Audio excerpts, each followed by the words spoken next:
69 राम सुग्रीव मैत्री। राम सुग्रीव मैत्री। हनुमान अपने साथ राम और लक्ष्मण को लेकर किष्किंधा पर्वत के मलय शिखर पर, जहन पर, कि सुग्रीव अपने अन्य मंत्रियों के साथ बैठे थे, ले गए। सुग्रीव से दोनों भाइयों का परिचय करते हुए हनुमान ने कहा, हे महाराज, अयोध्या के महाराज दशरथ के ज्येष्ठ पुत्र महापराक्रमी श्री रामचंद्र जी अपने अनुज लक्ष्मण जी के साथ यहाँ पधारे हैं। इनके पंचवटी में निवासकाल में इनकी पत्नी सीता जी को लंका का राजा रावण चुरा ले गया। उन्हीं की खोज के लिए ये आपकी सहायता चाहते हैं। ये आपसे मित्रता करने की इच्छा रखते हैं। आपको इनकी मित्रता स्वीकार कर इनका यथोचित सत्कार करना चाहिए, क्योंकि ये बड़े गुणवान, पराक्रमी और धर्मात्मा हैं। ये दोनों हमारे लिए परम पूजनीय हैं। राम और लक्ष्मण का परिचय पाकर प्रसन्नचित्त सुग्रीव बोले, हे प्रभु, आप धर्मज, परम तपस्वी और सब पर दया करने वाले हैं।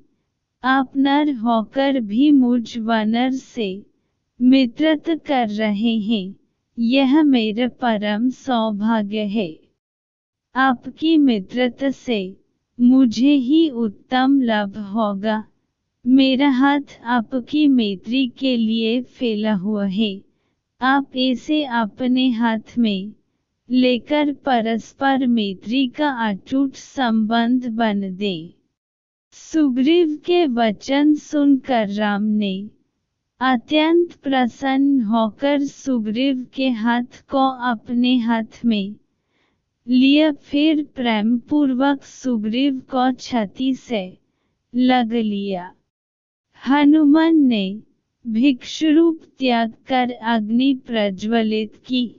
राम और सुग्रीव ने अग्नि की प्रदक्षिणा कर मैत्री की शपथ ली और दोनों एक दूसरे के मित्र बन गए। इसके पश्चात राम और सुग्रीव अपने अपने आसनों पर बैठकर परस्पर वार्तालाप करने लगे।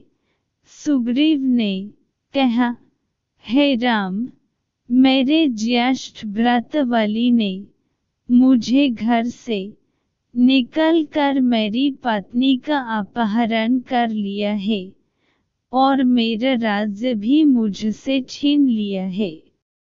वह अत्यधिक शक्तिशाली है। मैं उससे भयभीत होकर ऋष्यमुख पर्वत के इस मलयगिरी प्रखंड में निवास कर रहा हूँ। आप अत्यंत पराक्रमी और तेजस्वी हैं। आप मुझे अभय दान देकर बलि के भय से मुक्त करें। सुग्रीव के दीन वचन सुनकर राम बोले, हे सुग्रीव, मित्र तो उपकार रूप फल देने वाला होता है। मैं अपने तीक्ष्ण बाणों से तुम्हारी पत्नी के हरण करने वाले बलि का वध कर दूंगा। अब तुम उसे मरा हुआ ही समझो। सुग्रीव ने प्रसन्नतापूर्वक कहा, हे राम, मेरे मंत्रियों में श्रेष्ठ सचिव हनुमान मुझे आपकी विपत्ति की संपूर्ण कथा बता चुके हैं। आपकी पत्नी सीता आकाश या पाताल में कहीं भी हो, मैं अवश्य उनका पता लगवाऊंगा। रावण तो क्या, इंद्र आदि देवता भी सीता को मेरे वानरों की दृष्टि से छिप कर नहीं रख सकते। राघव, कुछ ही दिनों पूर्व एक राक्षस एक स्त्री को लिए जा रहा था उस समय हम इसी पर्वत पर बैठे थे। तब हमने उस स्त्री के मुख से हा राम, हा लक्ष्मण शब्द सुने थे। मेरा अनुमान है कि वह सीता ही थी। उसे मैं भली भांति देख नहीं पाया। हमें बैठे देखकर उसने कुछ वस्त्रभूषण नीचे फेंके थे। वे हमारे पास सुरक्षित रखे हैं। आप उन्हें पहचान कर देखिए, क्या वे सीता जी के ही है। यह कहकर सुग्रीव ने एक वानर को वस्त्रभूषणों को लाने की आज्ञा दी। उन वस्त्रभूषणों को देखते ही राम का धीरज जाता रहा।